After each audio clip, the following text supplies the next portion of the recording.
ಮತ್ತು ಆ ದಿನ ಗೊತ್ತಿತ್ತು ದ್ಯಾಟ್ ನಾನು ಹೊರಗೆ ಬರ್ತೀನಿ ಅಂತ. ಅಂದರೆ ಫಸ್ಟ್ ಎಪಿಸೋಡ್ ಆಗುತ್ತೆ ಆ್ಯಂಡ್ ನಾನು ಅಲ್ಲಿ ಕೂತಿರ್ತೀನಿ ಸಂಜೆ ಆ್ಯಂಡ್ ನಾನು ವಿನಯ್ಗೆ ಹೇಳ್ತೀನಿ ದ್ಯಾಟ್ ಇನ್ನು ಮುಂದೆ ಪ್ರತಿ ದಿನಾನು ನಮ್ಗೆ ಲಾಸ್ಟ್ ದಿನದ ಥರ ಆಡೋಣ, ಪ್ರತಿ ವಾರನೂ ಲಾಸ್ಟ್ ದಿನದ ಥರ ಆಡೋಣ. ಆ್ಯಂಡ್ ನಾವು ಇಲ್ಲಿ ಏನು ಮೂಮೆಂಟ್ ಕಳೀತಾ ಇದ್ದೀವಿ, ಇಲ್ಲಿ ಏನು ಕ್ಷಣಗಳು ಕಳೀತಾ ಇದ್ದೀವಿ ಅದನ್ನು ಚೆರಿಷ್ ಮಾಡೋಣ ಅಂತ ಹೇಳಿದ್ದೆ.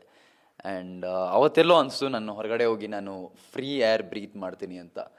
ಆ್ಯಂಡ್ ನನಗೆ ಅದೇ ರಿಲೀಫ್ ಇದೆ ಮ್ಯಾಮ್. ನನಗೆ ಒಳಗಡೆ ಆ್ಯಕ್ಚುಲಿ ಒಂಥರ ಉಸಿರು ಕಟ್ದಂಗೆ ಆಗ್ತಾಯಿತ್ತು. ಅಂದರೆ ನನ್ನ ಯಾವುದೋ ಒಂದು ಕನ್ಫೈನ್ಡ್ ಸ್ಪೇಸಲ್ಲಿ ಹಾಕಿದ್ರೆ ನಂಗೆ ಸ್ವಲ್ಪ ಕ್ಲಾಸ್ಟ್ರೋಫೋಬಿಯಾ ಅದು. ನನಗೆ ಸ್ವಲ್ಪ ಐ ಗೋ ಆಫ್ ಬ್ಯಾಲೆನ್ಸ್. ನಂಗೆ ಹೊರಗಡೆ ಇದ್ದರೆ ಖುಷಿಯಾಗಿರ್ತೀನಿ. ಒಂದು ಸಣ್ಣ ಸ್ಪೇಸಲ್ಲಿ ಹಾಕಿ ನೀನು ರೂಲ್ಸ್ ಫಾಲೋ ಮಾಡಲೇಬೇಕು, ನೀನು ಹೀಗೆ ಇರಬೇಕು, ಹೀಗೆ ನಡ್ಕೊಬೇಕು ಅಂದರೆ ನಂಗೆ ಆಗಲ್ಲ. ಸೊ ಆ ರೀಸನಲ್ಲಿ ನನಗೆ ಹೊರಗಡೆ ಬಂದಿದ್ದು ತುಂಬ ಖುಷಿ ಇದೆ ಒಳಗಡೆ ಇದ್ದಿದ್ರೆ. ಆ್ಯಂಡ್ ಆಲ್ಸೋ ಕ್ಯಾಪ್ಟನ್ ರೂಮಿಗೆ ಬಾಗಿಲು ಹಾಕಿದ್ಮೇಲೆ ಇನ್ನೇನು ಇರಲಿಲ್ಲ ಅನಿಸ್ತು ನನಗೆ. ಅಂದರೆ ನನಗೆ ಪ್ರಾಬ್ಲಿ ಟಾಸ್ಕ್ಗಳಲ್ಲೂ ಆಡೋಕ್ಕೂ ಇನ್ನೇನು ಮೋಟಿವೇಶನ್ ಇರಲಿಲ್ಲ. ನನಗೆಲ್ಲೋ ಅನಿಸ್ತು ದ್ಯಾಟ್ ನಾನು ಇಲ್ಲಿ ಏನು ಮಾಡಬೇಕೋ ಮಾಡಿದ್ದೀನಿ, ಇನ್ನು ಮುಂದೆ ಏನಾದರೂ ನೋಡೋಣ ಅಂತ ಅನಿಸ್ತು. So I am happy that I am out. ಅಂದರೆ ನೀವು ಹೇಳ್ತಾ ಇದ್ದೀರಾ ಅಂದರೆ ನನಗೆ ಹೊರಗಡೆ ಬರಬೇಕು ಅಂತ ಅನಿಸಿತ್ತು ಅಂತ. ಈಗ ತಮಿಳ್ ಬಿಗ್ ಬಾಸಲ್ಲಿ ಒಬ್ಬರು ಗೋಡೆ ಹಾರಿ ಬಿಗ್ ಬಾಸ್ ಮನೆಯಿಂದ ಆಚೆ ಬರಬೇಕು ಅಂತ ಟ್ರೈ ಮಾಡಿದ್ದಾರೆ.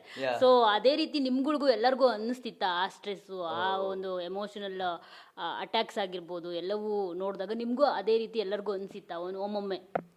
ಇಲ್ಲ, ಆ್ಯಕ್ಚುಲಿ ನಮಗೆ ಆಲ್ಮೋಸ್ಟ್ ಪ್ರತಿ ವಾರ ಡೌಟ್ ಬರ್ತಾ ಇತ್ತು, ನಾವಿಲ್ಲಿ ಹಾಕಿದ್ದೀವಿ, ಏನು ಮಾಡ್ತಾ ಇದ್ದೀವಿ, ನಾವು ಕರೆಕ್ಟ್ ಜಾಗದಲ್ಲಿ ಇದ್ದೀವಾ ಅಂತ. ಎಸ್ಪೆಷಲಿ ನಮ್ಮ 3 ಜನಕ್ಕೆ, ನಮ್ಮ ಏನು ವಿನಯ್ ನಮ್ರತಾ ಇದ್ದಾರೆ, ನಾವು 3 ಜನ ಏನು ಮಾಡ್ತಾ ಇದ್ದೀವಿ, ಏನೋ ತಪ್ಪು ಮಾಡ್ತಾ ಇದೀವ ಅಂತೆಲ್ಲ ಅನ್ಸೋದು. ಬಟ್ ನಾವು ಯಾವಾಗ ಡಿಮೋಟಿವೇಟ್ ಆಗ್ತಾ ಇದ್ದೋ ನಮ್ಮನ್ನೇ ನಾವು ಮೋಟಿವೇಟ್ ಮಾಡಿಕೊಂಡು ನಾವು ಮತ್ತೆ ನಿಂತ್ಕೋತಾ ಇದ್ವಿ, ಈ ವಾರ ಫೈಟ್ ಮಾಡ್ತೀವಿ, ಈ ವಾರ ಗೆಲ್ತೀವಿ ಅಂತ.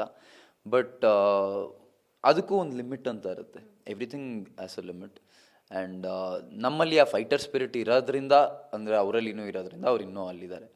ಬಟ್ ನನಗೆಲ್ಲೋ ಒಂದು ಪಾಯಿಂಟಲ್ಲಿ ಅನಿಸ್ತು ದ್ಯಾಟ್ ಇನಫ್ ಇಸ್ ಎನಫ್. ಇನ್ನು ಈ ಮನೇಲಿ ನನಗೆ ಅಂತ ಏನೂ ಇಲ್ಲ, ಅಂದರೆ ಒಂದು 3-4 ಜನ ಫ್ರೆಂಡ್ಸ್ ಬಿಟ್ಟು ಬೇರೆ ಏನೂ ಇಲ್ಲ ಅಂತ ಅನಿಸ್ತು. ಆ್ಯಂಡ್ ನನಗೆ I am actually happy that I am out. ಅಂದರೆ ಒಳಗಡೆ ಇದ್ದಿದ್ರೆ ಅದು ಇನ್ನೂ ನೆಗೆಟಿವ್ ಆಗಿರೋದು, ಮತ್ತೊಂದಾಗಿರೋದು. ಸೊ ಈಗ